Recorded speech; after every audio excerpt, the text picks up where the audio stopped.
Warp Speed, o podcast que vai aonde nenhum podcast jamais esteve. Olá, meus amigos! Esse aqui é o podcast Warp Speed, projeto voltado à divulgação de ficção científica, fantasia, terror e toda forma de expressão fantástica existente. O princípio norteador da iniciativa é, parafraseando o famoso lema de Star Trek, ir audaciosamente aonde nenhum podcast jamais esteve. Isso significa abordar temas e discussões que não sejam chapa branca, feitos para agradar uma minoria conivente ou agradar esse ou aquele produtor de conteúdo que espera sempre bons elogios mesmo quando seu projeto não merece. É ser analítico, crítico e, sobretudo, verdadeiro. Isso não significa que a intenção do podcast seja ser agressivo, desrespeitoso com autores, produtores ou mesmo grandes estúdios. Não. Somos verdadeiros e sabemos, antes de tudo, que o respeito à diversidade de ideias é o imperativo do nosso jeito de ser. Portanto, racismos, sexismos e outros preconceitos estão fora da nossa pauta. Sabemos que toda forma de expressão artística é política por natureza. Afinal, ela expressa o ponto de vista dos autores ao longo do tempo. O que não toleramos são projetos ocultos de poder, de manipulação de massas a serviço de uma agenda pré-determinada. Somos a favor da liberdade de pensamento, não da doutrinação ideológica. O que importa aqui é opinião balizada e, acima de tudo, sincera. É isso que nosso público espera e será isso que entregaremos. Meu nome é Luiz Cláudio Braga, sou autor de ficção científica com obras já aceitas em diversas revistas de ficção científica. Tenho como hobby assistir séries, filmes e literatura de ficção científica, fantasia e terror. Gosto muito da parte da narrativa, da gente trabalhar, discutir enredos, personagens e tudo mais. E vou passar a palavra aqui aos nossos dois participantes também desse maravilhoso podcast.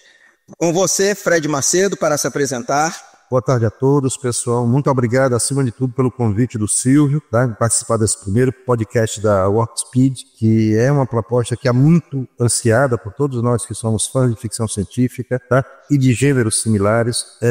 Eu sou arquiteto e urbanista, sou professor universitário, sou trekker desde que eu me entendo no mundo, sou fã. Então, a escolha desse tema para fazer a abertura desse podcast, para mim, sempre foi muito bem-vinda, tá?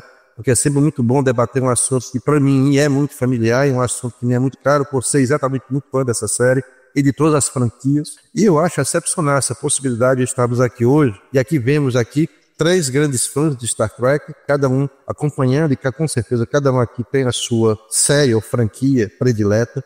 Mas o grande motivo de estarmos aqui é exatamente trazer um olhar mais profundo exatamente para as novas gerações, porque acompanhamos essa série desde a série clássica dos anos 60, que se reprisou na televisão nos anos 70 e 80, quando éramos crianças e adolescentes, e aí a gente quer levar para essa nova geração que talvez não consiga entender os detalhes, os filigranos, os pequenos momentos que talvez tenham passado desapercebidos, uma análise sobre o que está sendo feito, sobre essa franquia, sobre a importância e o legado que ela tem não somente para os fãs, mas para a própria sociedade e para o próprio mundo, porque ela inevitavelmente influenciou e interferiu em muitas carreiras profissionais, né? E ainda assim, ela hoje consegue ser um legado de paridade, de equidade, de respeito à vida, de respeito à diversidade, que é o mais importante, e assim a gente vai poder trocar essa ideia, né? E eu me sinto muito feliz de estar fazendo parte desse momento. Olá, pessoal, bom dia, boa tarde, boa noite, roubando aqui o chavão do Luciano Pires, né? Um dos primeiros podcasts brasileiros, e sou publicitário, especialista em team branding, e também tenho algumas pretensões literárias, né? Já tenho alguns contos já publicados, né, em algumas revistas literárias de ficção científica, né? E a ideia principal desse podcast realmente é essa, é juntar esses saberes todos que nós temos, né, que das pessoas da nossa faixa etária, que cresceram assistindo Star Trek, Star Wars, e outras obras de ficção científica, fantasia, terror, etc. E trazer esses conhecimentos acumulados, né? Que a gente não estudou só isso na vida, estudou outras coisas, fizemos faculdades, né? Alguns são mestres, outros são doutores.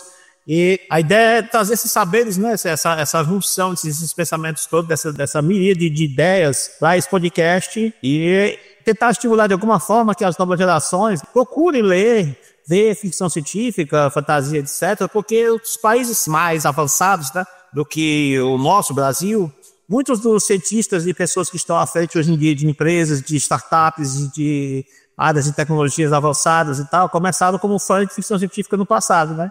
Quer dizer que é uma forma de você estimular o pensamento, estimular o sonhar, né?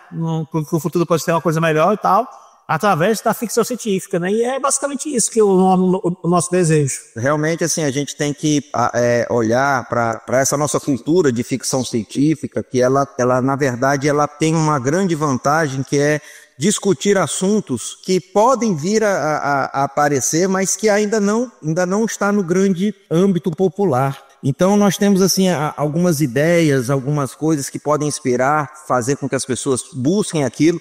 A gente pode chegar ao ponto, por exemplo, hoje, aproveitando esse seu gancho, antes da gente entrar propriamente dito no nosso programa, nós temos, citar aqui alguns exemplos. Nós temos, alguns não vão se lembrar, mas antes de existir o smartphone, existia o celular, que ele era, acreditem, ele só era usado para fazer ligação nessa época. E tinha um tipo de celular, que o nome até é em homenagem a esse seriado, que é o seriado do Star Trek, que chamava StarTAC, e era um celular que ele se dobrava, parecendo o comunicador da Enterprise. Flip do comunicador. Ele foi idealizado por um engenheiro que era fã de Star Trek. Em outra pegada, já não tanto no Star Trek, mas, por exemplo, na série Harry Potter, você tinha umas fotos, que eram umas fotos mágicas, que geravam movimento. Um dos engenheiros da Apple queria, ele era fã da série Harry Potter, e ele desenvolveu a foto em movimento, que primeiro veio na Apple, e hoje em dia você já tem vários celulares que você cria uma foto, ele já dá um certo movimento, que são coisas que, por um momento, a gente começa a confundir entre criador e criatura, porque a gente não sabe mais quem foi que inspirou quem para poder fazer certas coisas. E isso é o poder que a ficção científica tem, que é muito interessante para você poder discutir agora coisas que daqui a pouco não seja mais só uma questão de futuro, talvez seja uma coisa realmente que já esteja acontecendo, como a gente tem visto os engenheiros, os cientistas já desenvolvendo tecnologias que a gente, há um tempo atrás, a gente não sabia. E se formos mais para trás ainda, a gente pode até pegar, por exemplo, a gente está fazendo aqui um podcast usando o Google Meet, mas quando você olha o desenho do Jetsons, que é do lado dos anos 60, com a Hanna-Barbera, eles tinham lá uma coisa que eles chamavam de videofone, que na verdade você pegava o telefone e ficava falando com a outra pessoa através de uma televisão, que é justamente isso que está acontecendo aqui. A gente está usando um videofone da época dos Jetsons. Então, assim, é muito legal essa colocação de vocês, da gente tentar trazer uma origem, porque eu acho que é importante a gente saber a origem das coisas, saber como é que elas vieram e não vieram, entender o contexto de quando foi criado, porque nós também somos frutos do nosso próprio contexto histórico-social. Então é importante a gente ter essa noção, que eu acho que é uma das coisas mais, a gente saber a nossa origem. Vamos conversar aqui sobre as possibilidades que a gente já tem um universo pré-estabelecido e como esse universo ele pode ser alterado ou então ele pode ser reimaginado dentro de universos paralelos ou de alternativas com linhas de tempos e tudo mais. Dentro do universo Star Trek, explora diversos universos paralelos e realidades alternativas desde a série original. O principal deles é o famoso universo espelho, mas há outras variações notáveis. Vou só citar algumas aqui. Nós temos, além do universo espelho, nós temos o universo Kelvin, nós temos o multiverso do Worf, nós temos o universo da antimatéria, nós temos o universo que foram criados por bolhas de realidade. Nós temos vários exemplos nesse sentido, onde a gente se vê com uma coisa que é muito, às vezes é comum dentro da nossa realidade. A gente tem o mundo como a gente conhece e, de repente, aquele mundo que a gente conhece, ele é alterado e ele se torna, ao mesmo tempo, estranho e, ao mesmo tempo, conhecido e dá aquela confusão de emoções. Eu acho que o primeiro exemplo que a gente podia começar realmente foi o que deu origem a toda essa confusão, né, temporal que foi o Universo Spader, né? Que surgiu na série clássica, né? Episódio Mirror. Foi na segunda temporada. Ele é da série original. O universo apresenta versões sombrias e autoritárias dos personagens clássicos. Ele reaparece em diversas séries posteriores, como Deep Space Nine, Enterprise, Discovery, consolidando-se como um universo paralelo mais recorrente. E aí, eu fazendo o meu 2 dedos de prosa aqui, o Star Trek, ele tem aquela perspectiva de ser uma coisa positiva, de você sempre estar sendo melhorando, de uma sociedade mais inclusiva, de uma sociedade mais prestativa, coletiva, sem perder a sua individualidade. E aí ele vem e apresenta o que seria o oposto disso, que seria o universo Mirror, pegando aqueles personagens e a gente vendo o outro lado. O que eu acho interessante desse episódio, né, que na verdade ele tem uma origem, né, uma origem que só veio décadas depois, que foi a Enterprise, né, porque todo o universo alternativo, né, ele desvia do principal quando acontece uma coisa importante que pega o rumo da história e desvia para uma outra tangente, né. E no caso foi no que é chamado no universo Star Trek, né, o primeiro contato, né? E no caso desse universo paralelo, né, os humanos, eles, em vez de interagirem pacificamente com os vulcanos, eles dominaram aquela nave vulcana, dominaram a tecnologia e criaram um império, né? Que devastou a galáxia inteira.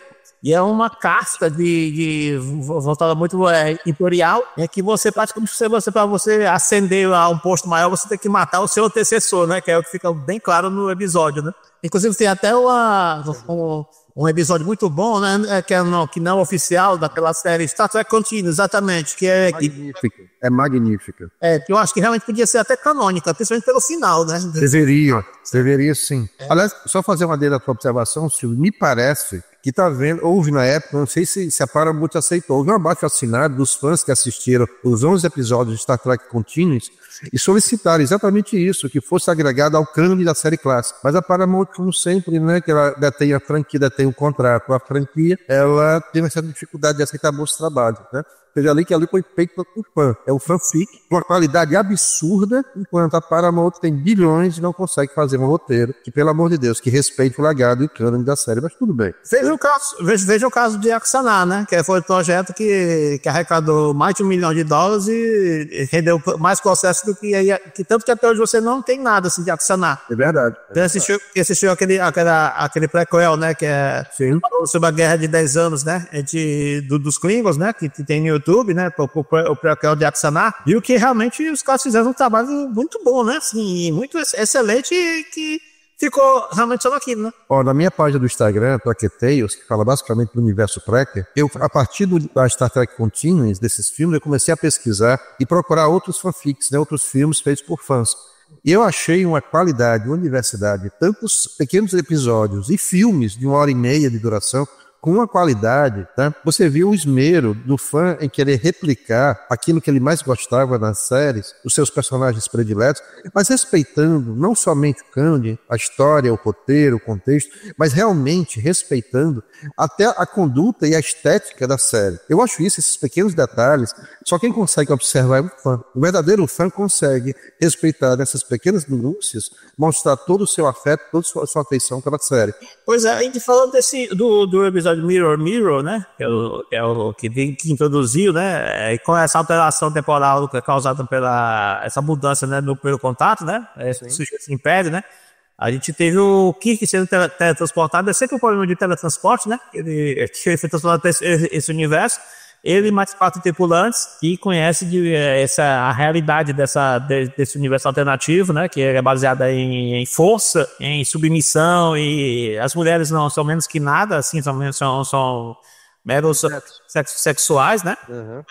Apesar de nós termos uma imperatriz, né, em alguns episódios, né, tal, e é muito baseado na força, é muito baseado na imposição mesmo, que é o que toda ditadura acaba sendo, né?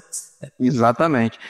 Lembrando que quando eles introduziram o Gene Roddenberry, ele tinha, na época que eu assistia, quando eu era mais jovem há mais tempo, os episódios de Star Trek, eles tinham, além de ter todo esse conceito filosófico por trás, que é o grande cerne da série Jornada nas Estrelas, eles tinham o esmero, o cuidado de trabalhar o que tinha de mais avançado em desenvolvimento de teoria científica. E trazia esses conceitos e tudo mais para dentro do negócio, dentro da série. E, se você for observar, o Mirror, né, o episódio do Universo Espelho, ele bebe muito do que hoje praticamente virou lugar comum, que é a tal dos multiversos, dos universos quânticos, porque veio com o conceito da experiência, da dupla fenda, da física, veio com o conceito de você ter a luz como ora como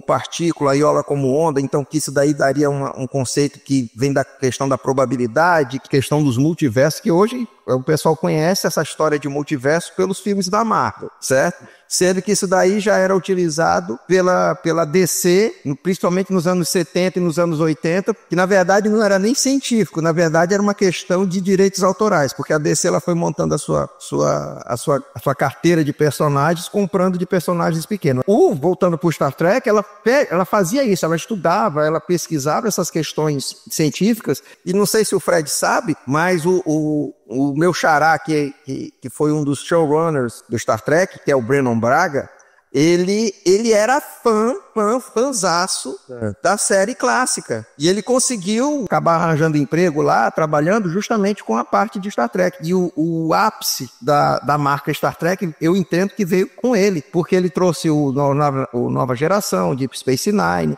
aí depois caiu um pouquinho com Voyager, e por fim o Enterprise. Mas aí eu acho que não era uma questão de qualidade em si do produto que estava sendo feito, mas sim uma questão de saturação de personagens. Eles poderiam ter continuado, mas com calma. Só que aí vem aquelas coisas dos executivos, não, vamos ganhar mais dinheiro. E também numa época, né, que também cada série tinha 24 episódios, né? E é coisa demais, né? É muito overdose. Isso aí então, era praticamente, né? Eles por muito pouco, no final dos anos 90, isso desse século, eles por muito pouco, eles não exauriram a atenção para o universo Trek, porque era a profusão de franquias e de personagens e episódios. E quanto mais eles faziam franquias, maior a dificuldade de criar eixos de integração entre essas franquias, principalmente a Voyager e a The Next Generation, que viviam no mesmo período, no século 24. A Enterprise e Deep Space Nine, essas três estavam coligadas. E aí a Enterprise, ela foi uma ideia elas todas eram ideias muito boas, mas faltava tempo. Eu acredito que sim, a sobrecarga, eu vou até falar, a ganância dos produtores da Paramount, junto com a sobrecarga de episódios, né, inevitavelmente acabaram comprometendo, criando um colapso de criação, colapso criativo, que muitos episódios realmente deixaram a desejar. É verdade. Eu não sei se a questão em si é da quantidade de episódios, certo? Porque você hoje em dia, na verdade, você não tem temporada. Se a gente já pode entrar, quando você vai analisar qualquer série hoje em dia, ela tem que 8 episódios, 13 episódios e tudo mais. Mas tem uma coisa que me incomoda nessas séries de hoje em dia, seja ela qual for, seja ela de drama, de ação, de tudo mais, é que na verdade é um longa-metragem muito longo. Elas são novelinhas, elas são feitas novelinhas que tem um princípio no primeiro episódio e vai terminar com o último episódio da temporada. Mas, por exemplo, na época da Nova Geração ou do Deep Space Nine, você tinha um episódio com princípio, meio e fim. Você encerrava aquele negócio, você assistia 3 episódios depois, você entendia, você não tinha necessidade de ver uma coisa anterior. Só que aí vem aquela coisa, não, você tem que segurar a audiência. Você pega os episódios da série clássica, você pode assistir em qualquer ordem. Você só sabe quem é os personagens principais. Tendo aquele núcleo, que aí a gente entra na discussão narrativa, tendo aquele núcleo, você sabendo como é que é a dinâmica entre eles, você consegue criar qualquer história. E eu sinto falta disso. Então, eu não acho que o problema seja a quantidade de episódios de cada série, mas sim a quantidade de séries que iam sendo colocadas. Você não dava tempo para o pessoal sentir uma falta entre uma coisa e outra. É preciso que a gente até pondere sobre essa sua observação, porque provavelmente primeiro os episódios estão mais reduzidos, até voltados para essa nova geração que tem uma capacidade cognitiva de percepção, eu diria até mais reduzida. O déficit de atenção deles é muito grande, então um episódio de 50 minutos talvez torne para eles bastante. Então o episódio de hoje não tem mais que 30, 35 minutos, e olha lá.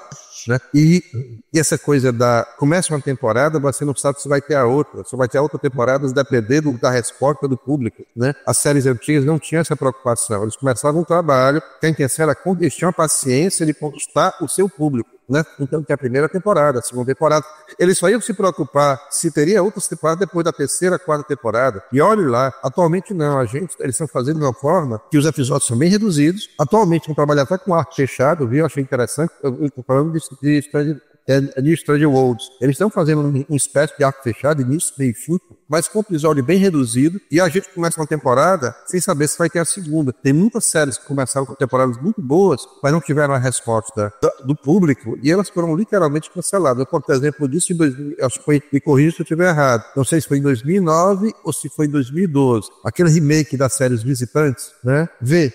Sabe qual é? V, a Batalha Final. Isso, fizeram um remake, não sei se, inclusive com a protagonista sendo a Morena Baccarin, que é brasileira. E ela foi cancelada, porque não teve a resposta esperada do público. Então, no fim da segunda temporada, no último episódio, fizeram um arranjo tão grotesco de uma história que estava indo muito bem construída. Inclusive, trouxeram no final da segunda temporada os personagens principais da série dos anos 80, né? O que me preocupa é que, como a visão mercantilista de quem está criando essas produções interfere na qualidade do produto. Hoje em dia, né, Fred, as métricas de audiência são diferentes também, né? Uma série como essa, até antes, né, voltando para Star Trek nos anos 90, o problema que nos anos 60 era medida pela audiência das pessoas assistindo pela TV, né? Sim. Hoje em dia, a métrica de audiência está mais, não é porque as pessoas assistem, é quando as pessoas comentam, né? Quando as pessoas aumentam o caldo cultural e vão conversando com outros tal, nas redes sociais, né? Isso aqui hoje em dia é bem diferente, né? É outra conduta, isso é verdade. É outra história. Na verdade, é uma resposta interessante. Eu acho essa métrica de quanto ela repercute nas redes sociais mais interessante do que possivelmente a audiência, né? Porque a audiência, às vezes, você não está em casa para assistir no dia, né? Porque antigamente tinha isso, você tinha que estar a hora, tal momento, tal lugar para assistir aquilo lá. Você não tinha que assistir depois, né? A audiência podia ser até bem maior, que a gente já sabia, mas ninguém sabe por quê. Porque não é medido naquele instante, naquele momento. E tem outra questão também. Hoje em dia, quando a gente realmente tem um paradigma que a gente muda de uma televisão aberta, onde você tem que se submeter à grade da emissora, por um outro paradigma que você controla o horário que você vai assistir. Só que isso aí gera um outro problema, por quê? Porque se uma determinada série, por exemplo, com relação à Netflix, uma série para ser renovada, ela ser muito bem... Às vezes ela pode ter uma excelente repercussão social nas mídias, mas como ela não foi daquele tipo, lançou agora, todo mundo assistiu todos os episódios e ficou falando de não sei o que e tal, se não tiver uma audiência do tipo, tantas milhões de visualizações em 3 dias, o negócio não vai para frente, que é o que aconteceu com a série, por exemplo, Sandman, que ela teve uma primeira temporada muito boa, muito bem comentada, mas levou um tempão para poder ser considerada para uma segunda temporada. Exatamente o que você falou, que fala também de maturação, né? Às vezes as pessoas não deixam, às vezes não se deixam maturar uma série dessas. Essa é a minha preocupação, é maturar, dizendo a situação correta, é isso mesmo. Foi o caso que aconteceu, por exemplo, com a série Halo, que muita gente reclama que não tem nada a ver com o canon do jogo e tudo mais, mas é uma série que vale por si só, né? Assim, eu gostei muito. Ela é fantástica, cara. Pena se acabou. Mais sucesso no Netflix do que na Paramount, pra vocês terem ideia. Pois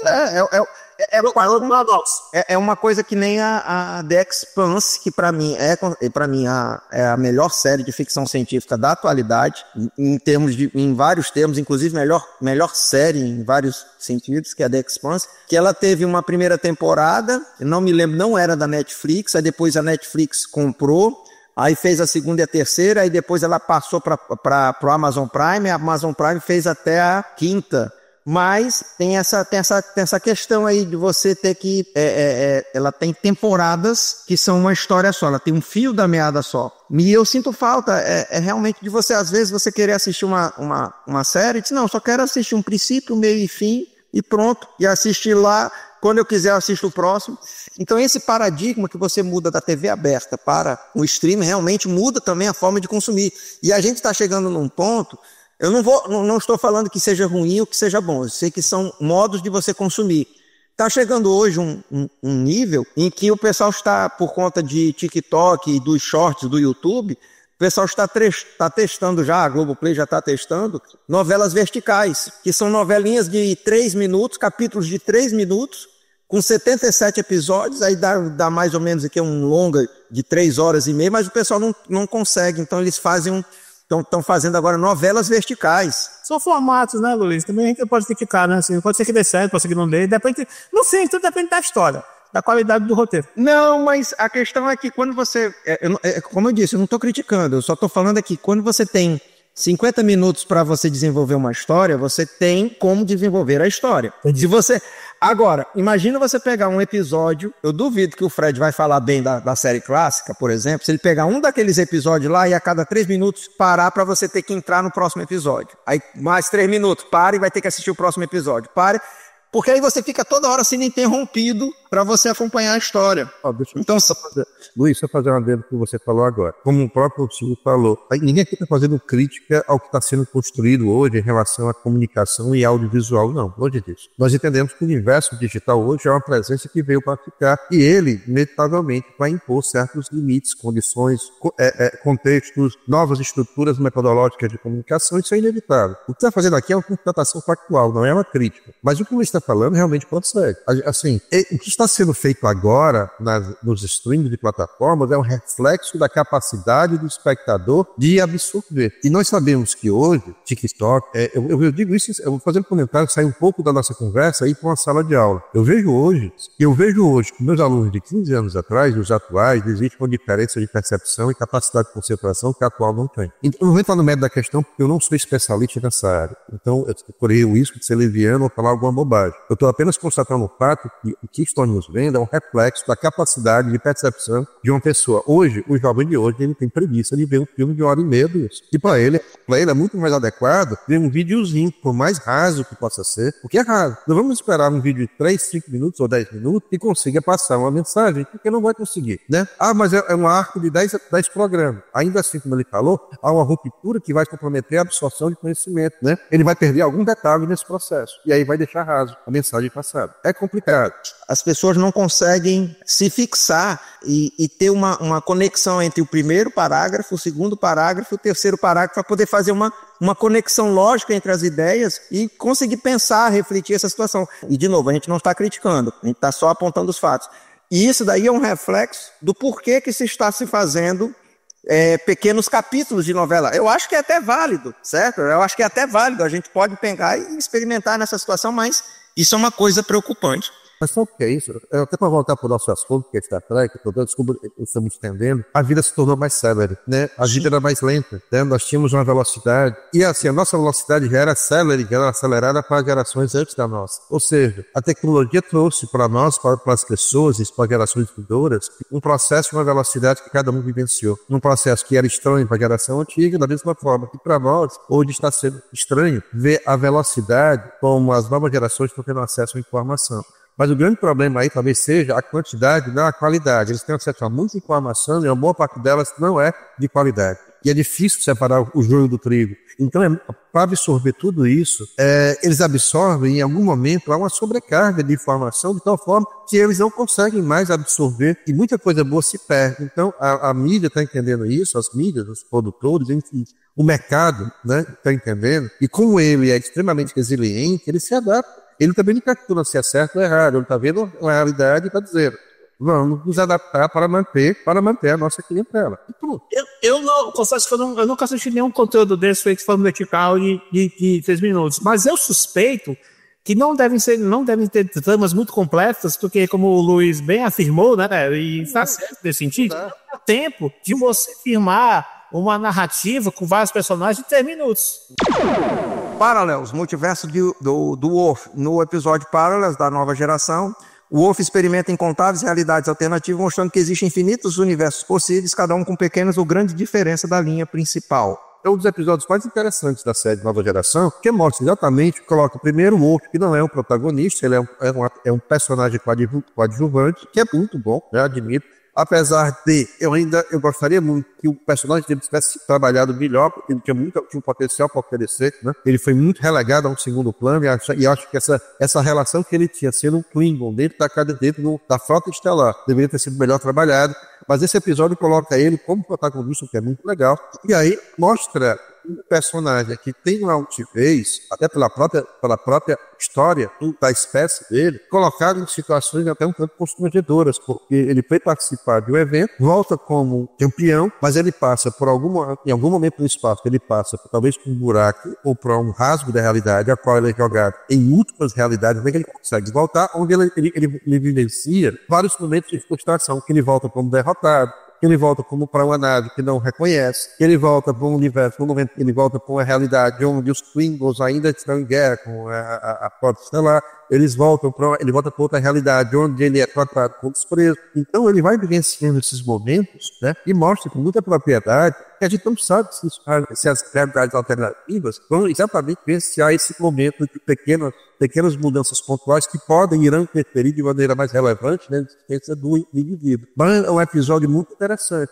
Aquilo que eu falei antes, a nova geração, ele tem essa mesma pegada da série. Talvez de todas as franquias, a nova geração tem a mesma pegada da série clássica, exatamente por trazer, né, e se amiudar nessas questões. O outro episódio, tirando os da Enterprise, que são vários, que aí tem um programa só para falar sobre ele, outro episódio que mostra um episódio muito interessante das múltiplas realidades, eu não estou lembrando o nome do episódio, mas tem uma cena muito interessante que o Riker, ele está como capitão da Enterprise, é no momento que o Picard foi abduzido pela coletividade Borg. E tem um momento que todas as bolhas de realidade se apresentam ao mesmo tempo. Interessante que aparece o Enterprise, uma realidade toda destruída, e mostra o Riker do outro lado acabado, porque as outras realidades não eram realidades, eram bolhas de realidade que estavam sendo destruídas ao mesmo tempo. E aparece o Riker pedindo, um Riker desesperado, porque a frota já tinha sido basicamente caiu, tinha sucumbido à invasão Borg, e a Enterprise era uma das poucas naves ainda existentes, mas completamente destroçada, e o Riker acabado do outro lado da linha pedindo permissão para adentrar na nossa realidade, na realidade que nós conhecemos da Enterprise. E o Riker olha para o posto, para Fire, ele destrói a si mesmo, né? Ele não podia permitir que ela ultrapassasse, então ele destruir a própria Enterprise. Ele mesmo se vendo na tela, no comunicador, e foi um dos episódios mais icônicos que eu vi da série Nova Geração. Esse momento eu parei a dizer, caramba, o cara se autodestruiu. É um dos episódios que eu gostei muito, apesar de ter uns momentos ter levantado grandes questionamentos que a gente pode falar isso em outro momento. Episódio que o Alternative Factor, né? Isso, da série clássica, o antagonista Lazarus viaja entre nosso universo em um feito de antimatéria, cuja colisão resultaria na destruição de ambos os universos. Esse episódio, ele traz um conceito clássico dos anos 60 que trabalhava basicamente a antimatéria como referência energética, né? Existia esse conceito que a matéria e a matéria não poderiam conviver no mesmo espaço ou no mesmo universo. E aí, muito interessante, que o problema tem sido criado em cima do mesmo indivíduo não se entender com a sua contraparte está no universo de matéria. E eles não poderem ocupar a própria realidade, não permitir que eles ocupassem o mesmo espaço, exatamente porque, de alguma forma, trazer consigo um senso de preservação. Caso eles tivessem, eles iriam comprometer e causar um rasgo na realidade, e comprometer uma destruição completa em todas as realidades, em todo o multiverso. E aí esse episódio foi muito mal compreendido à época, eu me lembro, exatamente por trazer um conceito tão avançado para um período histórico. Então esse episódio aí trouxe esse conceito muito legal do universo de matéria e antimatéria. Mas é um episódio dos melhores que eu já assisti, né? E a solução foi colocá-los em êxtase, né? Eles ficaram no limbo para que evitar essa destruição. Que eles não estavam mais, nenhum ficou no universo de matéria, nenhum outro de matéria. Eles ficaram no interdimensional, onde puderam se degladiar por o resto da humanidade, porque não tinham condições de eles vivenciar a existência mais plena, porque nenhum deles aceitava a sua contraparte. Um episódio que denota, com o pleno período dos anos 60, da década dos Estados Unidos, talvez a década mais efervescente, não somente em termos culturais, mas em termos de preconceito racial, em termos da guerra do Vietnã, nós mostrarmos aí as consequências da intolerância, da falta de diálogo, da falta de bom senso, né? Aliás, eu acho que a série, um dos motivos por eu escolher essa série, minha predileta, é exatamente por ela ter nascido num momento de tamanha efervescência política, cultural, né? Onde estavam se questionando e quebrando paradigmas em relação às condições sociais norte-americanas. o ser humano, os jovens principalmente, estavam questionando as suas em relação ao contexto social que se apresentava de forma obsoleta e arcaica. A série tem essa criação de colocar um russo na ponte, um negro na ponte, né? um asiático na ponte, um beijo interracial, por aí. Ao mesmo tempo que também sofria, né? Por exemplo, o episódio piloto, né?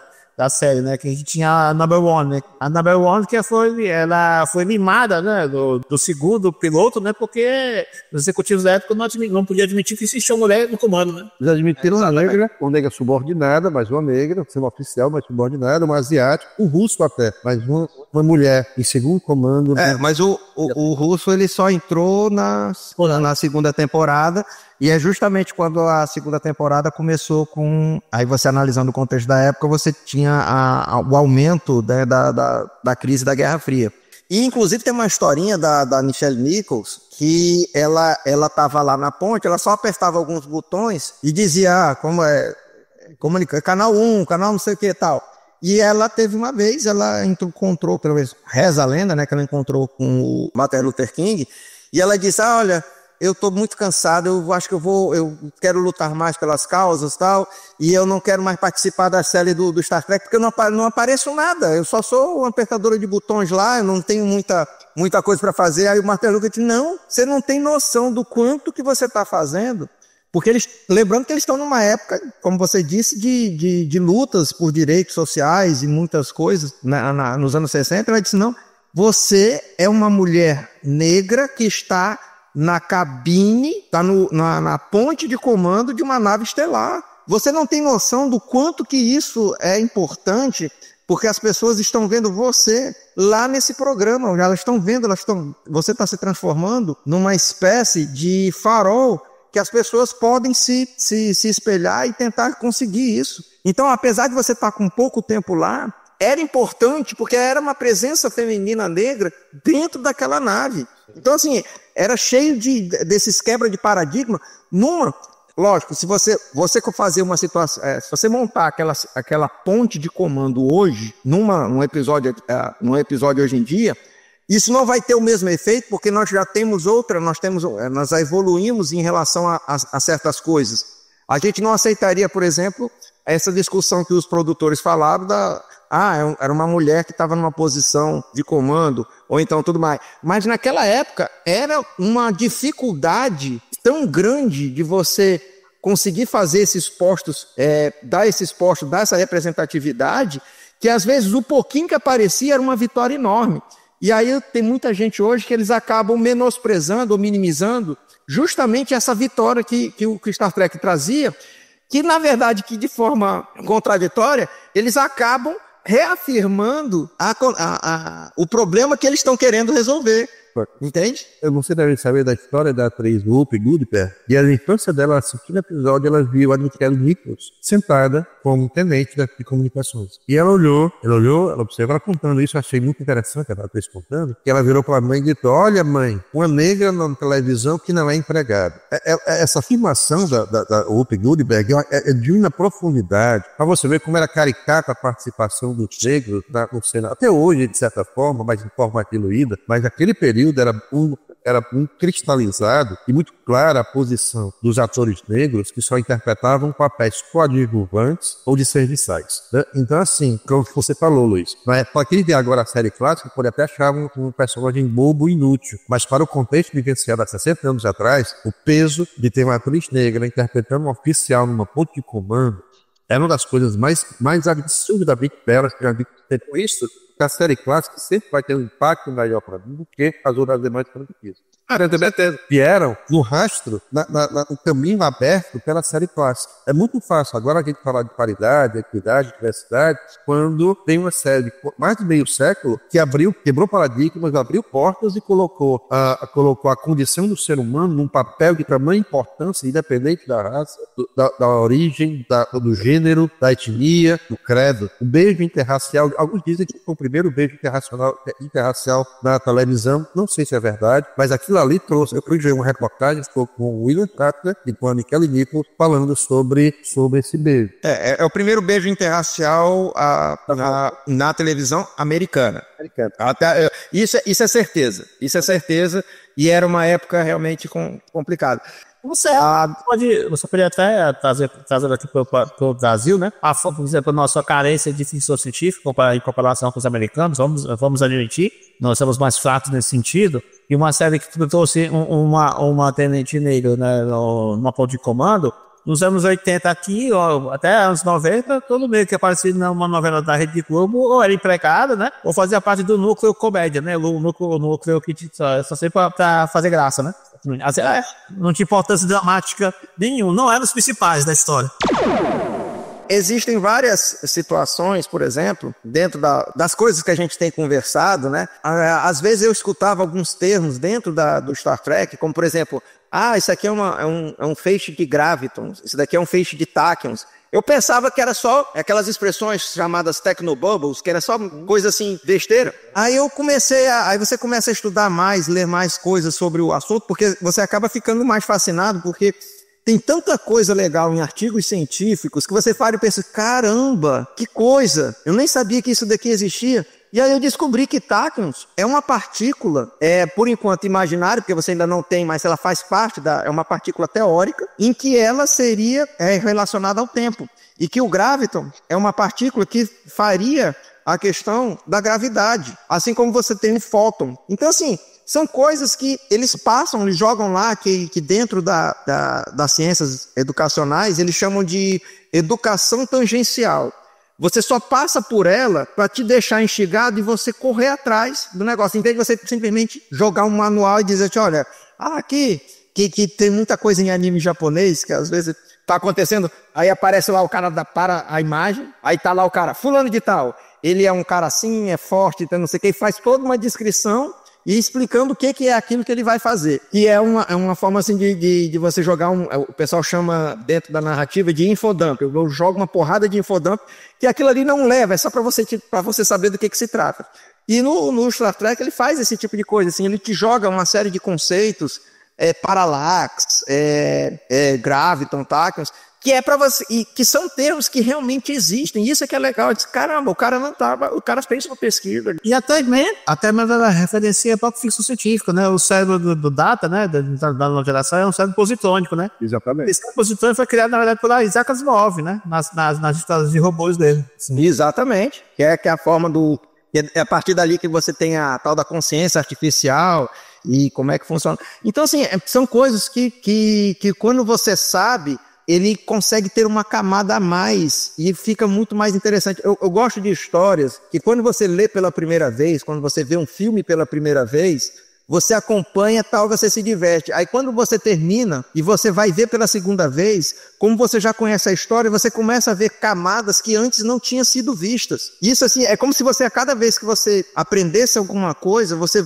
vendo aquele filme, lendo aquele livro, é como se você estivesse vendo pela primeira vez, porque você está vendo uma camada que você não tinha visto. Isso eu acho muito legal, que quando a gente consegue atingir, é fantástico.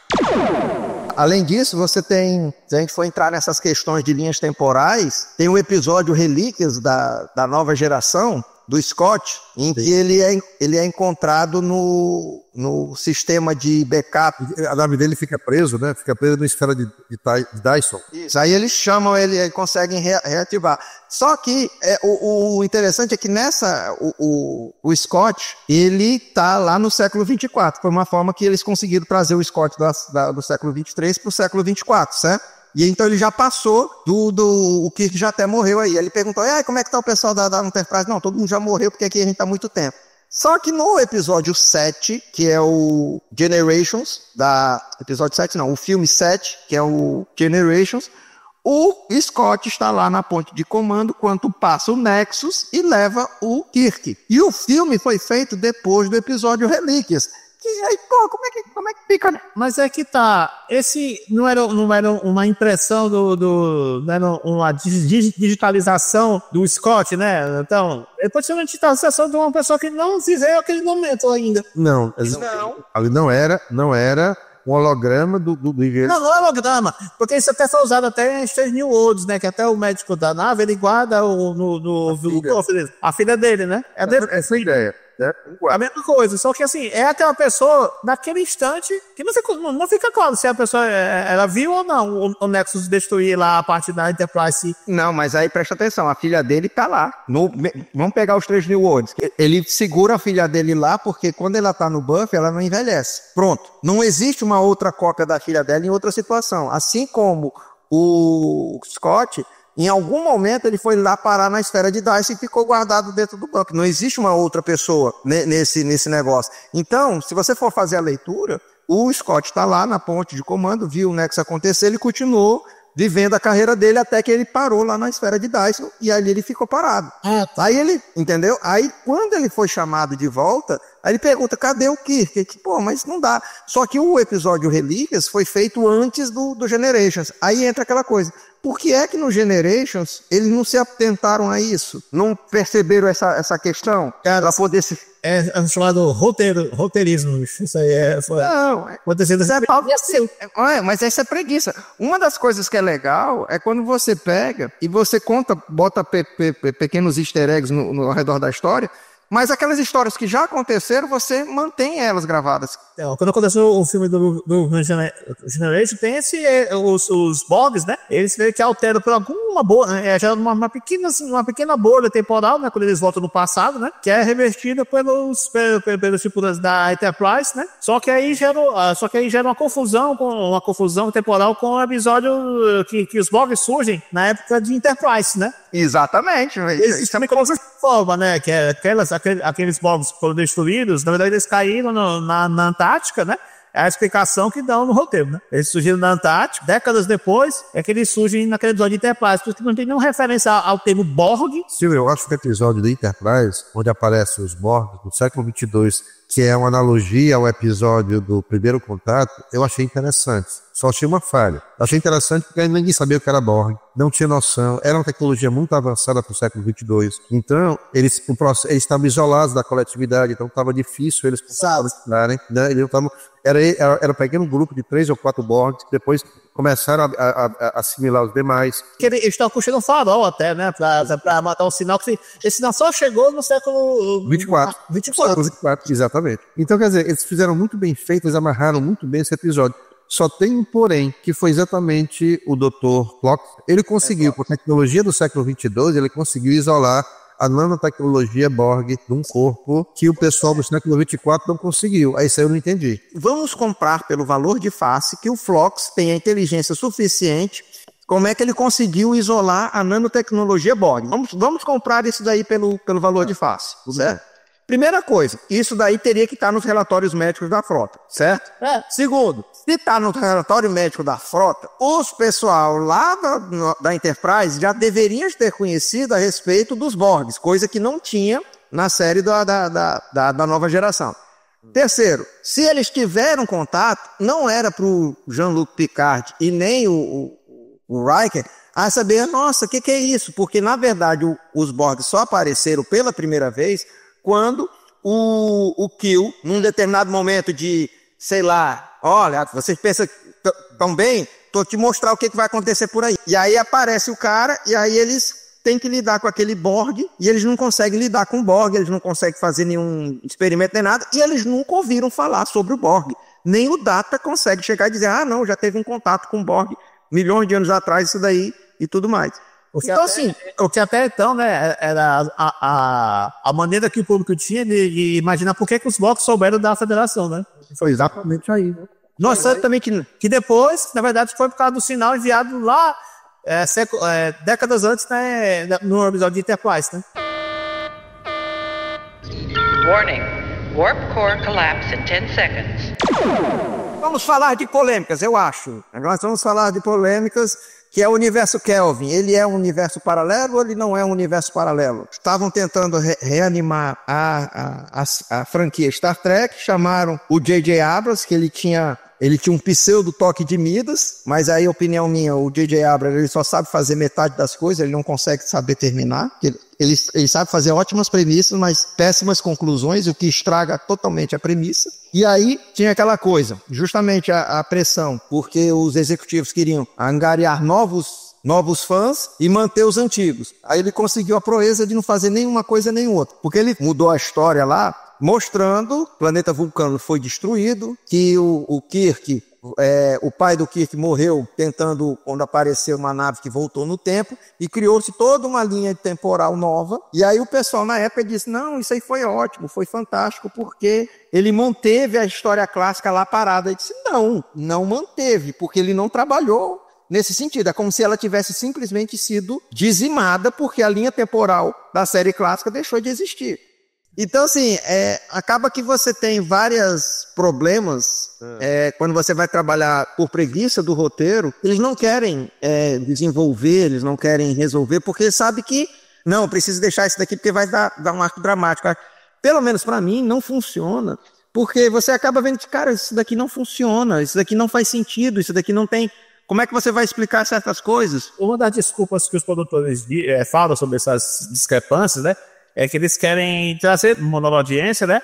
E não usar muito material do passado. Mas aí eles caem nessa contradição quando você analisar, por exemplo, o segundo filme do Kevin Universe, né? Que é a Lei da Escuridão. Eles trouxeram o Khan de volta, né? Se não quer usar, não use, amigo. A gente vai falar sobre legado. Eu sempre deixo claro isso. Quer atender as novas gerações? Atenda. Quer criar novos universos? Criem. Mas você não pode. E não é preciso excluir algo que foi construído e que hoje a referência é signo, é símbolo, é memória para tantas gerações, só porque eu tenho que atender a atual. Eu não tenho que desfazer toda uma história, porque eu estou falando aqui uma coisa extremamente importante, não é só ficção científica. Star Trek vai além da ficção científica, de referências culturais, que é uma coisa mais universal. Star Trek é muito maior do que uma série clássica, do que uma série de ficção científica, perdão.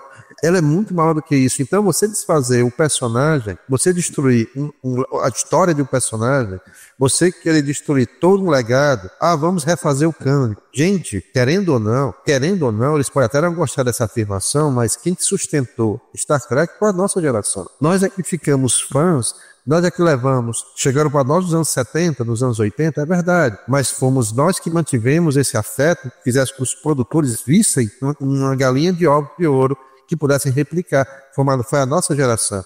Querer desfazer essa importância é desfazer tudo que foi construído até agora. Eu sou contra, veementemente. Quer fazer releituras, quer criar uma nova nave? Faça o que vocês quiserem. Mas você querer reconstruir personagens, ou mudar a natureza do personagem, é um negócio desrespeitoso com quem criou a história e quem traz consigo todo um legado, uma vivência, uma experiência, até mesmo uma referência. Eu acho que o maior erro do Universo Kelvin, né, apesar do sucesso, né, que foi 3 filmes, convenhamos, né, ninguém faz uma coisa... de uma coisa que é fracassada, né? É como o Fred falou, né? Essa falta de respeito com o que foi feito antes. Porque se você analisar bem, e eu sempre digo isso nas conversas que nós temos sobre Star Trek entre nós aqui, é que a principal coisa da série clássica é uma história sobre uma grande amizade. E de 3 pessoas, né? Que é o Kirk, Spock e McCoy, que funciona como um trilogismo vivo, né? Porque o Spock seria uma tese, antítese, e o Kirk seria a síntese. É isso mesmo. O Kirk é a síntese, é a emoção junto com a razão. Que, na verdade, se você for analisar psicologicamente, é o id, ego e o superego. Esse é o grande leitmotiv de toda a série. O que é completamente esquecida pelo nosso amigo J.J. Abrams do começo. É seu, não é meu não. Eu vou dizer uma afirmação aqui que pode ser cruel. O verdade, mas eu vejo assim. J.J. Abrams conseguiu a proeza de destruir as maiores franquias de ficção científica do mundo. Star Trek e tal, Ele conseguiu. Porque é o seguinte, Star Trek, tudo bem, vamos fazer uma releitura. Todo diretor tem essa visão doentia e egocêntrica de querer dar a sua visão a algo que está estabelecido. Tudo bem, eu suporto. Os atores são magníficos. Mas você criar, mas vamos matar o pai do Kirk, mata o pai do Kirk, ele vai se tornar um rebelde, problema dele. Mas a história carecia de certa credibilidade ou minimamente algo execuível. Se você começa pelo começo da história, assim, né? Quando o Kirk rouba aquele carro e faz todo aquele movimento de ação, joga o carro no precipício, não sei o que, pra quê? Pra mostrar que ele é um rebelde sem causa. Aí, não pode ser feito. Pega um ator que eu gosto muito do ator Chris Pine, mas dão a ele um roteiro de um Kirk palhaço. O Kirk é um moleque. Nós sabemos que o Kirk não é isso. O Kirk é um dos melhores cadetes da academia e é um cara que se destacava não somente pela ação e iniciativa física, como também pelo intelecto. Tanto é que é dos poucos caras que conseguem ganhar xadrez do esporte. Ele era um rebelde, porque ele várias vezes ele quebra as regras da federação, inclusive a principal regra, né? Que é a diretriz, a primeira diretriz. Eventualmente ele fazia isso, mas não era sempre. O que eu estou falando é que pegaram, todos os personagens eram muito bons, atores magníficos, todos os atores. Mas o roteiro era muito fraco. E pegaram e fizeram do Capitão Kirk um moleque, ainda mais. Vamos lá, o cara, academia, é 4 anos lá, academia da frota. O cara pula do 3º ano de cadete para virar capitão na nave. Isso não existe, gente. É quebrar, tem todo o processo. Nem tenente ele virou de cadete a capitão. Ele não virou pro 2º tenente, ele não foi para o Por acidente. E por acidente. Ele não virou tenente na USS Farragut,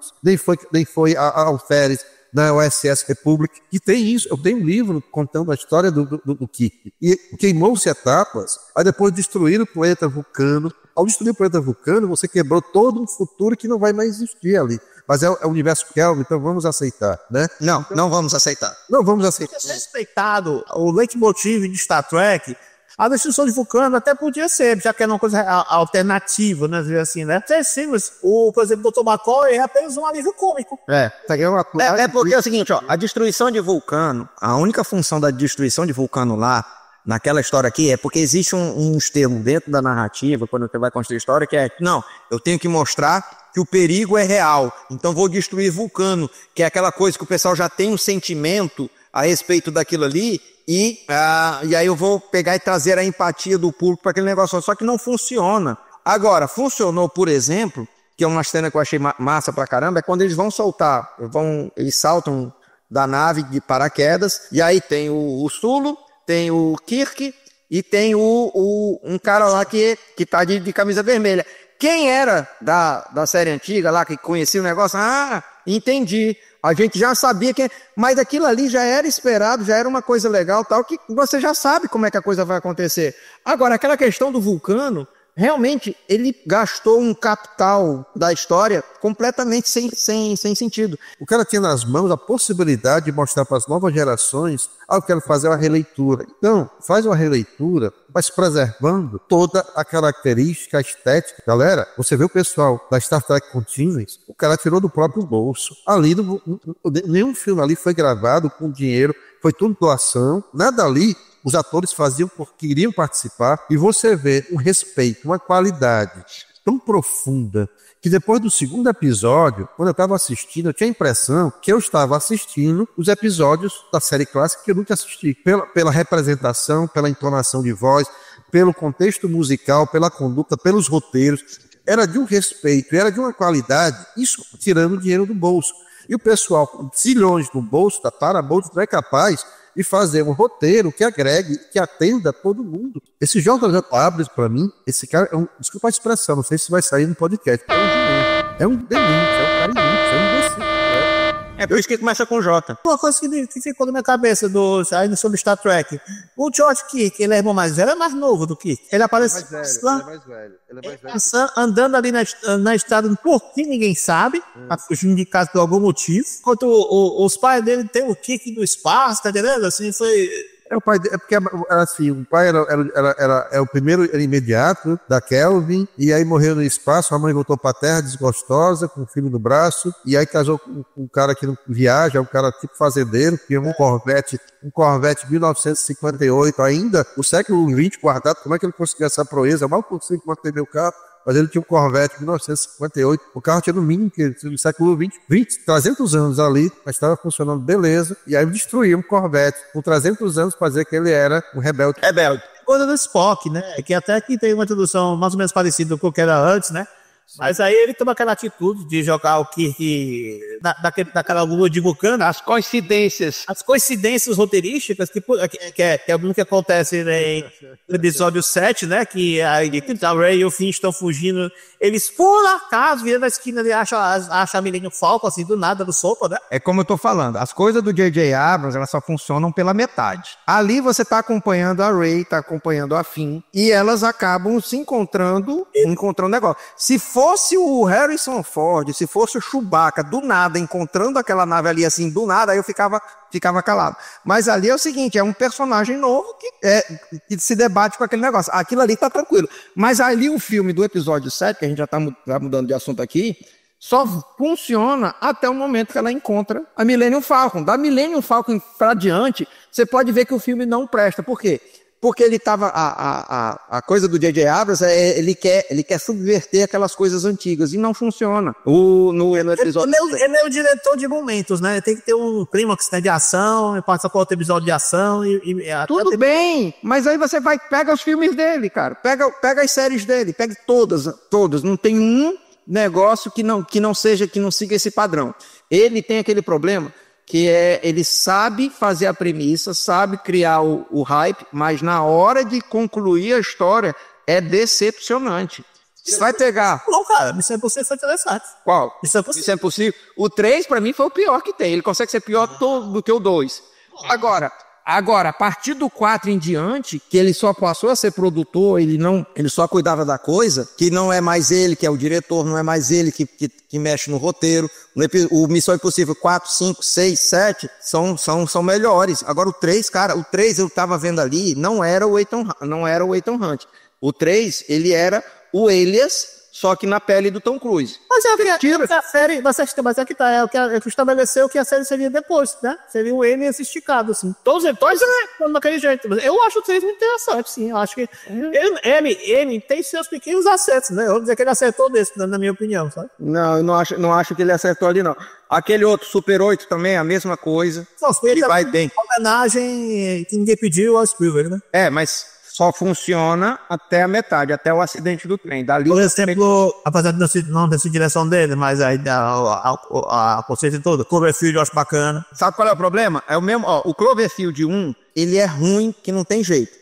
O 2, o que acontece? Ele era uma história que não tinha nada a ver com Cloverfield. Aí ele disse, olha, vou comprar esse roteiro e eu acho que dá para adaptar e colocar alguma coisa do universo Cloverfield. Vai ficar legal. Aí quando ele colocou a coisa do universo Cloverfield, ficou uma bosta. A parte do filme, que se passa lá dentro do bunker, massa. Aí quando você vai pro 3, o 3 ficou, o Cloverfield Paradox, o 3 ficou pior ainda. Por quê? Porque, na verdade, não é uma história do Cloverfield. É a mesma coisa. Era uma outra história que tinha coisas de realidades alternativas, que fez uma experiência, ele fez uma interseção entre dois mundos, tudo mais. E aí diz, não, vamos colocar também uma coisa do monstro do Cloverfield. Os dois filmes, ele tem essa pegada, as continuações. E o primeiro, ele não se sustenta, cara. Não faz sentido nenhum. Você pode ver que o filme todo nossa, o negócio é grande. Aí ele sai correndo. Aí para, respira. Olha, lá vem um bicho, ele é grande. Aí sai correndo. Luiz, é porque a narrativa, é um formato de narrativa, ela foi feita de acordo com as pessoas que são pisadas pelo monstro, né? Não é da visão do monstro. Você não tem um clone geral do monstro, em nenhum momento do filme, entendeu? É da perspectiva das pessoas, né? Assim, é um formato narrativo em si, né? Não, ele não tem narrativa, é isso que eu tô te falando. O que eu quero dizer é que a tentativa de você criar uma narrativa com found footage é parecida com essa sensação que a gente tá tendo hoje, que hoje não é mais found footage. É aquela coisa que o cara tá vivenciando, tem um termo, só pela tela da internet, que o cara passa o filme todinho. Tem um filme que é chamado Searching, que o cara passa o filme todinho só vendo vídeos na internet, como se ele procurando as coisas. Tem um nome para esse tipo de coisa, eu não sei como é o nome não. Pelo menos o Searching, você tem uma fio da meada, você tem uma narrativa, tem uma coisa ali interessante. O filme todo passa só na tela de um computador. Eu não sei como é o nome do filme. Mas esse de found footage, que o cara encontra lá uma série de coisa lá, não consigo, assim, aí vai de mim, assim, mas eu não consigo ver história, não consigo ver narrativa, não consigo ver nada que interessa a gente. Voltou a falar do universo do universo Kelvin, né? Do Kelvin Timeline. Aí veio o filme, por exemplo, o terceiro filme, que foi o Sem Fronteiras, né? Isso aí eu gostei muito, cara. Mas aqui tá, ele pega a estrutura de Velozes e Furiosos, se você reparar bem. É o que teve o diretor do Velozes e Furiosos, né? Foi. E tem a mesma estrutura, convenhamos, né? De Velozes e Furiosos. Ele separa em duplas e ele divide o filme em duplas. Ele seguiu, ele não conseguiu sair desse roteiro que ele criou. Mas eu vou ser sincero, dos 3 filmes, pra mim foi o melhor. Foi? Eu consegui ainda, olha só, eu consegui ver, tirando as piadinhas sem graças do então Capitão Pico. A maneira mais, o momento mais característico de que eles não estão nem aí pela série clássica é o começo de Além da Escuridão. Não sei se vocês lembram. E começa aquela ação, Além da Escuridão, que começa a ação com o Kirk no planeta, que por algum motivo roubou um artefato de uma civilização pré-dobra, né? Quer dizer, só ele quebra a primeira diretriz de cara, né? Apesar do Spock querer morrer por causa daquele povo lá, né? Querer ficar lá no vulcão. O que aconteceria quando uma nave daquele tamanho surgisse do mar em frente a um povo até dobra? Gente, eu tô falando que o problema todo do roteiro não é ficção, não é efeito especial, não é a interpretação dos atores. O roteiro foi feito por um cara que não sabe nada de Star Trek, para que se possa fazer série, se vacilar, fazia série para televisão, de romances adolescentes. O cara simplesmente não fez nada ali, o roteiro, cara, é ofensivo. É sério, o filme é ofensivo. Não dá pra levar a sério, cara. É cruel, né? Mas assim, fora a ideia estúpida, não sei quem teve essa ideia desse roteiro, de colocar todos os Enhanced Men lá do Khan dentro de mísseis. Aquele míssil ativado com um deles lá, teletransportado pro planeta lá. Aí manda o McCoy, só porque ele é médico, né? Médico para cuidar do míssil. O que isso faz sentido nenhum isso? Eu sempre quero em Star Trek uma relação de casamento, né? Que tem momentos bons e momentos ruins, né? E a gente não separa porque ama, tá entendendo? E é isso. É um momento ruim que você fica, que você sofre, mas você não larga porque você ama a série. J.J. Abrams e David Lindelof e companhia, né? Eles são bem claros com eles que pegam Star Trek e são mais Star Wars. Ele não sabe nada de Star Trek, ele mesmo diz. Ele é de Star Wars. Ele é de Star Wars. O cara ganhou milhões pra fazer uma lambança dessa, porém lambança porque é podcast. Eu uso outra expressão, porém lambança que vocês entendam que é algo bem mais grave. Eu uso outro nome, tá? O cara ganhou milhões pra fazer essas lambanças. Só uma perguntinha, vamos fazer uma série agora, Starfleet Academy, né? Não sei, no trailer passou, tem um auditório, Capitão James tá aqui. Não vi auditório Jean-Luc Picard, eu vi auditório, e aí nós estamos falando de uma série do século 32. Tem uma série que você passa em frente ao auditório, tem auditório James tá aqui. Tem uma... Né? Sobre isso aí, eu tenho a legítima impressão que a Paramount, não a Paramount, mas os produtores de Star Trek, nessa ânsia deles de adaptar Star Trek para os novos tempos, né? Esquecendo todo o que foi feito antes e se focando apenas em narrativas e emoções, eles detestam o Kirk, na minha opinião. Eu acho que para eles o Kirk, se eles pudessem limar o Kirk da história, eles limariam. Eu acho que o Kirk representa a tal da masculinidade tóxica. Não é só isso não. Não é só a masculinidade tóxica não, que é muito falado e maltratado hoje em dia. Eu diria muito, tem muito a ver também com a conduta do ator, o William Shatner. O William Shatner não é uma pessoa muito fácil não, né? Ele é muito... Mas é que tá... É um ator, gente, mas não de personagem, né? O personagem é maior do que o ator. Assim, o ator morre, o personagem continua, né? Vamos falar agora sobre Discovery e Strange New Worlds.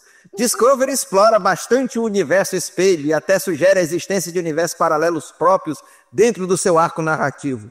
Strange New Worlds, até o momento, segue ancorada na linha principal, Prime Timeline, tocando levemente em realidades alternativas, como episódios que evocam contos de fadas ou simulacros de realidade, mas sem explorar diretamente universos paralelos canônicos, exceto por menções inspiradas em episódios clássicos. Eu vou falar uma coisa, cara. Não tem, assim, fica difícil de falar sobre qualquer coisa sobre Discovery, porque eles têm cada situação ali, parece assim que a gente não está vendo algo que ele só tem um nome de Star Trek, porque na verdade é como se fosse uma coisa completamente diferente dentro do universo e tudo mais. Tanto que no decorrer das séries, das temporadas de Discovery, eles fizeram um favor de, acho que não sei se foi da terceira, foi pra quarta, foi da segunda, foi pra terceira, eles fizeram botar a Discovery lá pro futuro, porque eles não tinham, pra poder, tipo, acabar com aquelas reclamações que estavam tendo, porque como a história se passava pré-Kirk, estava cheio de incoerências, de coisas problemáticas e tudo mais, tiraram Pra mim, até hoje, eu não entendi essa história da Burnham de ser uma irmã adotiva do Spock. Que eu saiba, Spock nunca teve irmã. Ele sempre foi filho único e era... Ele tinha um irmão mais velho, é o quinto filme, o irmão dele é o Cyborg. Mas aí ele não tinha uma irmã. E não tinha necessariamente, não tinha necessidade de botar a personagem sendo irmã do Spock. Você tá por si mesmo, né? Não precisava ter esse... Não, pra que não precisava disso. Sinceramente, aquilo ali fez a personagem perder a força dele e ela ser um negócio... Inclusive, o fato dela ser irmã do Spock foi simplesmente para poder ter uma desculpa do Spock poder aparecer em algum momento. Mas assim, completamente sem sentido, cara. Sem sentido. Tanto que a segunda temporada, quando eles fizeram lá a mistura com a Enterprise do Pike, A segunda temporada deu um up, mas mesmo assim ainda ficou meio muito aquém do que ela poderia ter sido nessa história. Verdade. E outra coisa que já começou pela história dos Klingons, né? Fisicamente, ele destrói demais do que já tinha sido feito antes, né? Exatamente. Eu concordo com o Luiz que essa série poderia ser qualquer série de ficção científica, mas não ser algo da franquia do universo Cracker, porque ela não é. Ela não só não respeita os cânones, como também cria situações tão inaceitáveis, né? Ele modifica, como o Silvio falou, com propriedade, primeiro, a estética dos Klingons. Os Klingons não têm aquela aparência. Parece que pegaram o personagem do inimigo meu e botaram no vestido da Lady Gaga. Isso é o Klingon da Discovery. É um ser esquisito que não tem propriedade nenhuma. Ainda mais, deram a ele um fanatismo religioso que nenhum guerreiro Klingon possui. Eles não têm uma nave milenar com várias tumbas agregadas de vários guerreiros Klingon. Guerreiro Klingon... Chega até a ser preconceituoso, né? Preconceituoso demais. O Klingon, quando morre, os companheiros olham para ele, dão um berro para avisar que um espírito Klingon está indo para o que eles chamam de céu, seja lá o que for, e deixa a carcaça apodrecer, porque ali não tem mais ninguém. Eles enterram seus mortos. Para começar daí, nós vemos isso com muita clareza no episódio da Nova Geração, quando o O encontra 2 Klingons. E aí os 2 Klingons questionam a presença dele dentro da academia da Frota Estelar, como oficial da frota. E quando um deles morre, o companheiro, o amigo dele, e o Worf leva o joelho, leva a cabeça para cima e dá um grito lacinante para dizer que o espírito Klingon está indo para o céu, ou seja lá o que for, e só. Então, eles modificam toda essa estrutura. Concordo com o Luiz. Não tem nada a ver essa moça ser irmã adotiva só para criar uma situação de uma narrativa desnecessária.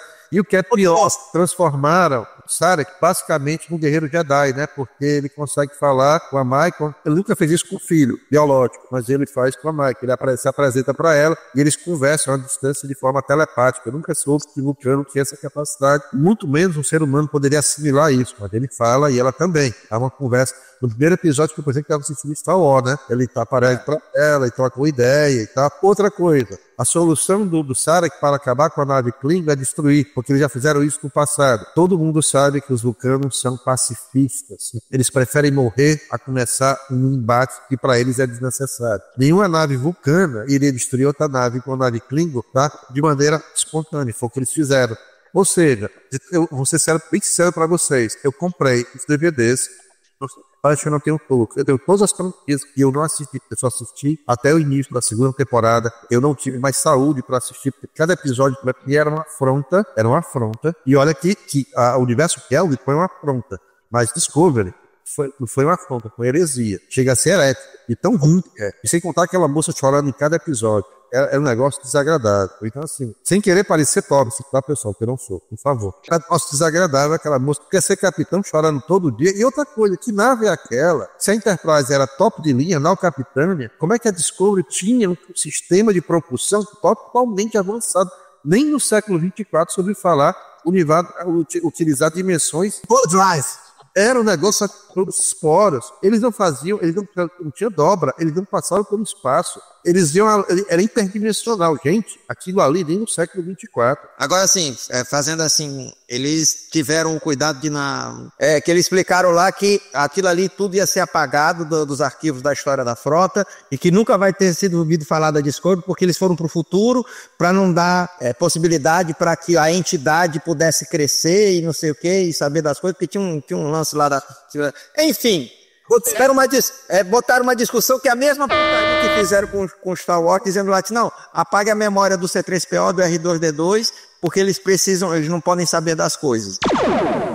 A seção 31 é que gerou o universo, a coletividade Borg, que parece em algum momento que foi. É isso mesmo? Alguém chegou a assistir esse episódio? De qual? Da Discovery? Discovery. Tem um episódio na Discovery que tem um capitão da seção 31, que ele é infectado por uma nanotecnologia e começa a assimilar os outros. Dá muito a entender que a coletividade Borg nasceu exatamente disso. É sério. Me lembro disso daí, não.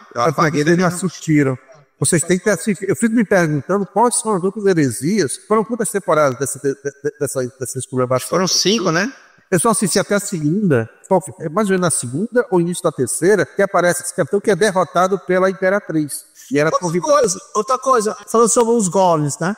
Aquele episódio da série clássica que luta contra o Gorn, né? Os Metrons que foram os que causaram essa confusão toda, eles apagam a memória do Kirk? Pois é, porque aqui, por exemplo, ali foi o primeiro encontro, tá lá no episódio.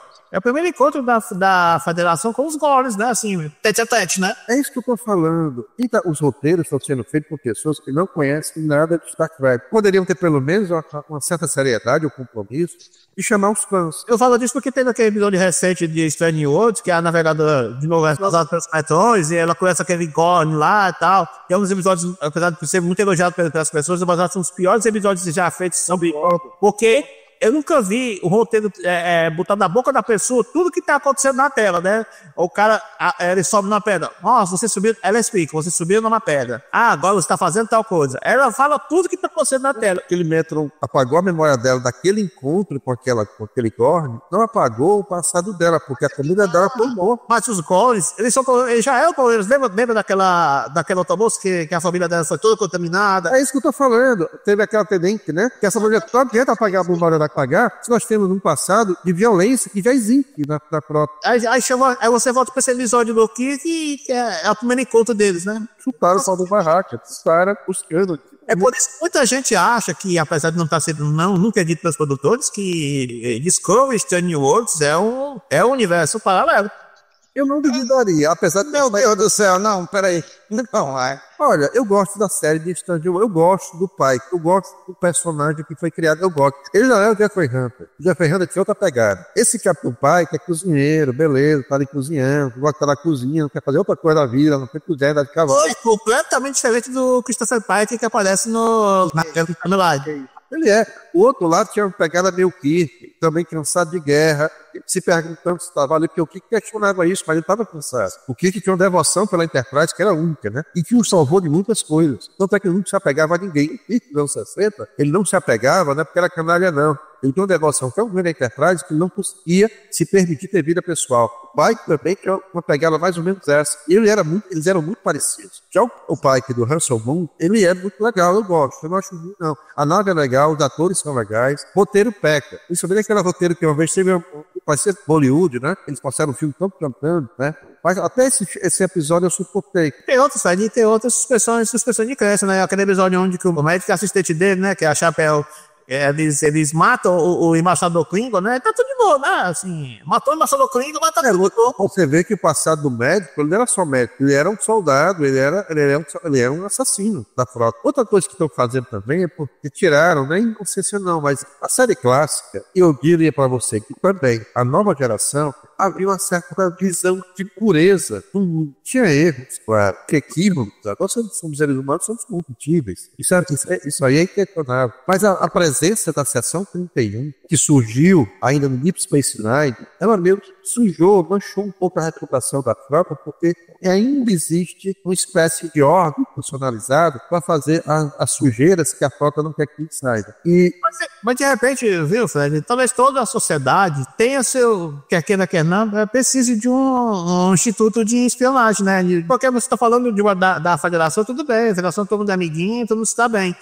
Mas só que a federação, naquela época, quando surgiu a seção 31 e nos séculos seguintes, ela infectou outras raças que eram belicosas, né? Só querendo a destruição dessas raças, dos Romulanos e os Klingons, né? Mas vamos lembrar, está esquecendo de um fator importante. Nos anos 60, a gente estava precisando de uma coisa mais esperançosa, que aí surgiu o Star Trek e tudo mais. Porque você tinha a questão, principalmente, do medo da guerra nuclear, que veio muito com os apocalipses dos anos 70. Você vai ver que tem muitas coisas que veio com coisas apocalípticas nos anos 70, até chegar no derradeiro filme The Day After, nos anos 80. E aí vem uma nova geração com um novo contexto. Lembrando que a gente tem que fazer a leitura, não é só da história, a gente tem que fazer a leitura do contexto também. Aí você tem nos anos 90, você tem um novo mundo geopolítico, você tem uma questão de espionagem, você já não tem mais aquela questão da Guerra Fria, e aí você tem a questão de autoritarismo dentro das coisas, que aí é que entra a questão da seção 31, porque a CIA, a NSA começa a aparecer fazendo um reflexo da realidade, sim, que seria a própria seção 31 nesse sentido. Então a gente tem que perceber o seguinte, que na verdade nos anos 90, que é onde está passando o Deep Space Nine e a Voyager, você tem um reflexo da realidade onde o mundo esperançoso deixou de existir. Agora você tem um mundo onde ele é muito conspiracionista, e aí daí surge a Seção 31 nesse sentido. Nova Geração, quando ela começou, como essa pureza toda, né? Os primeiros episódios da primeira temporada eram todos singelos, não tinha grandes conflitos e tudo mais. Mas é como eu estou falando, a gente está falando de produtos que são originados, eles são germinados, eles são criados a partir do contexto em que ele se encontra, né? Lógico, mas o que é que a gente está discutindo? É que, por exemplo, a Nova Geração, ela manteve o espírito, o cerne da série clássica, apesar de ser 2 décadas, ela ter sido produzida 2 décadas depois. Quando você vai para o Voyager ou para o Deep Space Nine, ela ainda mantém aquele espírito da descoberta, de você discutir filosoficamente as coisas e tudo mais. Mas tem situações, que é o que acontece nos anos 90, que a coisa começa a cair, a gente começa a ter um mundo menos esperançoso nesse sentido, que aí começa a aparecer a Seção 31, tudo mais. Tá, isso tira um pouco daquele espírito dos anos 60? Eu não sei se tira, porque, na verdade, eu não consigo ver, por exemplo, a criação da Seção 31 ou a criação dos Borgs como uma coisa que afete a série clássica, ou que afete aquele negócio. Eles conseguem, na verdade, complementar. Eles estão criando coisas novas. O que não pode, que é o que está acontecendo, pelo menos é a minha opinião nesse sentido, é que as novas produções, na verdade, elas, em vez de expandir o que existe, criando novas situações, a gente conhecendo mais ainda esse universo, elas, na verdade, elas refutam o que já existe e o que já foi estabelecido. É isso que incomoda. Você já tinha dito que existe a Seção 31, continua, existe a Seção 31, mas você não pode chegar e dizer que, por exemplo, a Seção 31 criou os Borgs. Isso não faz sentido, né? Dessa situação. Star Trek é tão assim, de acordo com o vento dos tempos, né? Que nós lembramos a 3ª temporada de Enterprise. O que ela foi uma resposta ao 11 de setembro. E aquela que foi o ataque Cindy, né? Destrói e mata milhares de pessoas, né? Com aquele raio lá, e começa toda aquela temporada com aqueles paramilitares junto com a Enterprise, eles lá no sistema do Cindy para tentar conversar ou achar derrotados de alguma forma, assim. É uma resposta ao 11 de setembro, né? Assim. Exatamente. É uma... da Federação ser abalada com esse fato, né? Com esse acontecimento. Sim. Tem todo esse negócio. Mas mesmo assim a Enterprise, ela não tira... Agora sim, a Enterprise tem seus problemas, porque, por exemplo, na primeira temporada, uma coisa que eu achei legal logo nos primeiros episódios é que eles tinham dificuldade em usar o teletransporte, porque o teletransporte era uma tecnologia nova. Era pra carga só. Exatamente. E aí, da metade da primeira temporada pra frente, eles estavam usando o teletransporte como se fosse na Voyager, na Enterprise, assim, tudo é fácil, é tranquilo, é numa boa, é rápido. Não dá. Eu acho legal, assim, ele tinha alguns conceitos na série Enterprise, que ele pegava, por exemplo, o conceito do holodeck. Foi uma determinada civilização que eles estavam lá abordando e que eles conseguiam trazer aquela tecnologia para poder fazer a parte do relaxamento, da tripulação, por conta de tudo mais. Ou seja, você via as coisas acontecendo. E eu acho que essa era a premissa da Enterprise, né? Dentro desse negócio. No 4 anos que já estava apontando para a formação da Federação, né? Exatamente. Tem um episódio que eu achei fantástico, que era eles chegam num planeta na Enterprise e tem um determinado... Tem 2 raças, são duas etnias lá. Uma é dominante, a outra é submissa. E a dominante está morrendo por conta de uma doença, tal, não sei o quê. E eles chegam com um motor de dobra. E eles, a gente está procurando a cura com outras civilizações e não consegue, mas vocês com o motor de dobra, vocês vão conseguir nos ajudar. Só que aí o Phlox percebe que, na verdade, por uma questão da evolução, se eles derem um motor de dobra, a raça dominante vai continuar, a etnia dominante vai continuar dominante e a submissa não vai poder ascender. E aí eles estão assim, era o curso natural das coisas e tudo mais, e ali ele dá o primeiro sinal, que eu achei fantástico. Olha, a gente precisa de uma primeira diretriz de como é que a gente atua nesse negócio. Eu achei aquilo ali fantástico, porque ele trouxe assim, afinal, você ajuda ou você não ajuda? Episódio da série clássica, né, que os Klingons, né, que a Federação conhece uma nova... Eles chegaram num planeta lá, uma civilização um pouco atrasada, que eles descobrem que os Klingons estão... Que tem dois povos que estão em guerra, né? E eles descobrem que os Klingons estão fornecendo armas, né, modernas para Matilda, né? E no final, né, que até é uma derrota, né, assim, praticamente, que o Kirk é obrigado a oferecer armas para outra facção, né, senão eles iam morrer, né? Exatamente. Aquela coisa, ele teve que quebrar a primeira diretriz porque não tem função de genocídio. Exato. E aquilo ali representava bem os anos 60, esse episódio, os anos 60, porque você tinha dois povos tidos assim, que eram tecnologicamente inferiores, mas que eles estavam sendo abastecidos com armas que eles não tinham, que eram os bolsões de guerra que os Estados Unidos estavam fazendo por guerra através de proxy, junto com a União Soviética. Exatamente. E aí os Klingons, na verdade, eles surgiam como sendo uma representação da União Soviética. Mas depois que, com a queda de Berlim, os Klingons deixaram de ser inimigos nesse sentido. Por isso que ele acabou entrando na frota. Mas aí tem um detalhe. O Fred tinha falado que, por exemplo, o Klingon da Discovery é um Klingon completamente diferente do que já existia em relação à nova geração. Porém, se você pegar o Worf, não tem nada a ver com os Klingons da série clássica. Porque os Klingons... Mas explicado isso aí na Enterprise, né? A mesma tecnologia ou metodologia genética que gerou o Kirk e seus seguidores, os Klingons roubaram e tentaram fazer uma adaptação para a sua genética. Não deu muito certo. O que aconteceu foi que eles não evoluíram ao passar do deles. Aquela aparência grotesca do Worf que nós vimos nos anos 80 foi um processo de meio que evolução estética. Mas em vez de eles acharem ruim, eles ficaram gostando, porque representavam exatamente tudo aquilo que eles são. Guerreiros, agressivos. E outra coisa, houve mudanças também. Inclusive, tem alguns quadrinhos, que eu não posso falar que faz parte de canon, perdão, que mostram que é outra versão, que mostra que aqueles Klingons que a gente viu, os episódios dos anos 60, eram Klingons modificados para aparecerem. Inclusive, tem um episódio em quadrinho, daquele episódio dos Pingos, lembra? Aqueles bichinhos fofinhos. E aí, os Pingos não gostavam dos Klingons, e foi assim que o Kirk conseguiu desmascarar um Klingon que tinha aparência humana.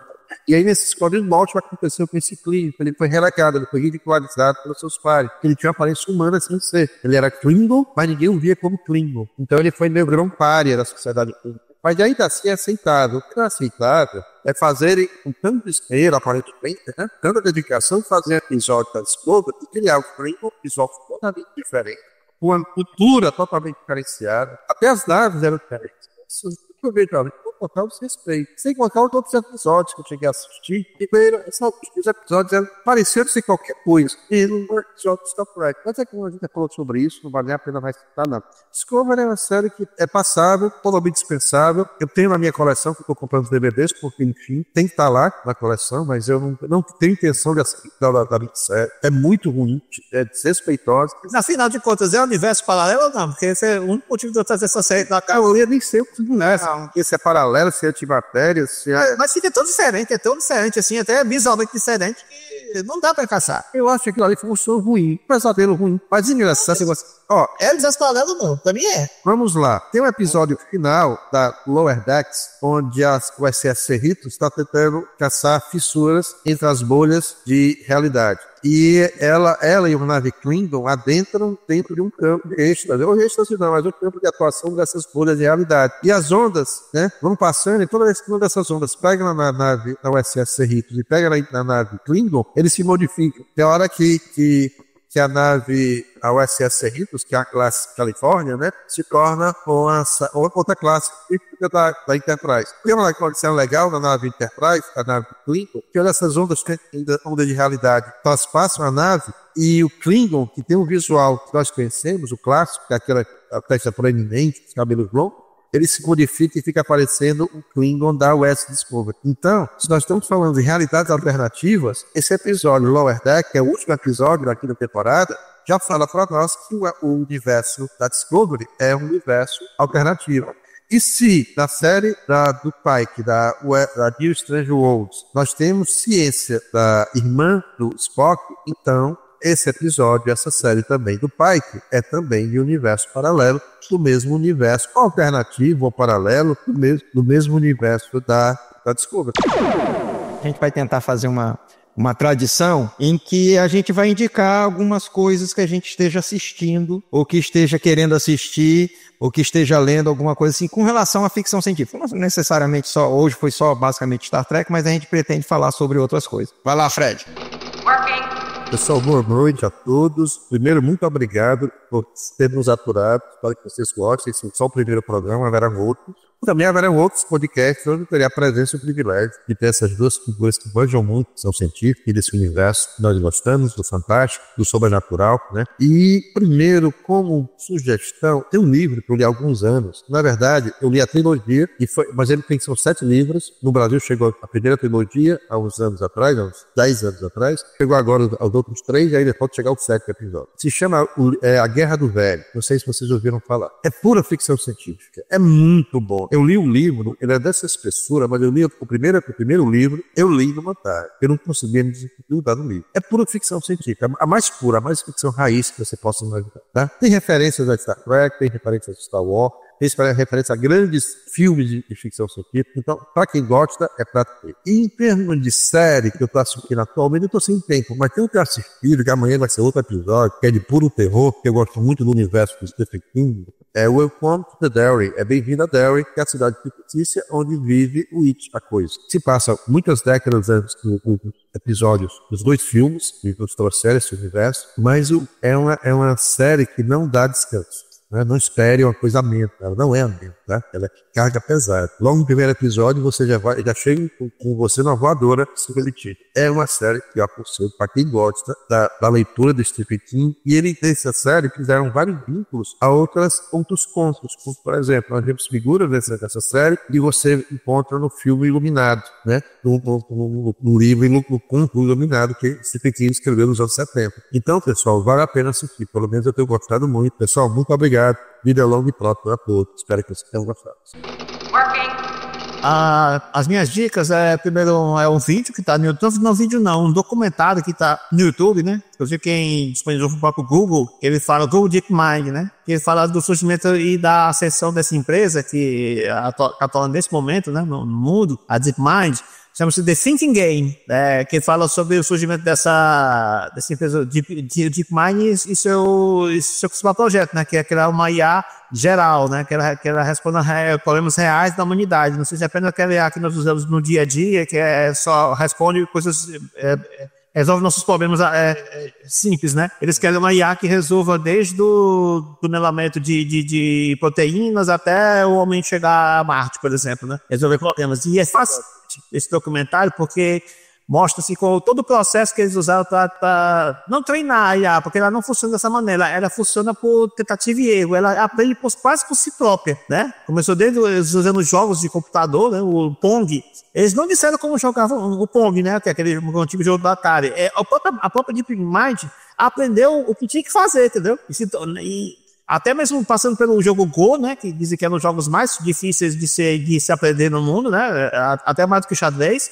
Ele aprendeu como se jogava Go, quase derrotou quando ele estava jogando contra o campeão chinês. Ele foi transmitido para o país todo lá na China. Eles tiveram que cortar a transmissão porque o cara estava perdendo o jogo, entendeu? Se você tem ideia da dimensão que foi isso.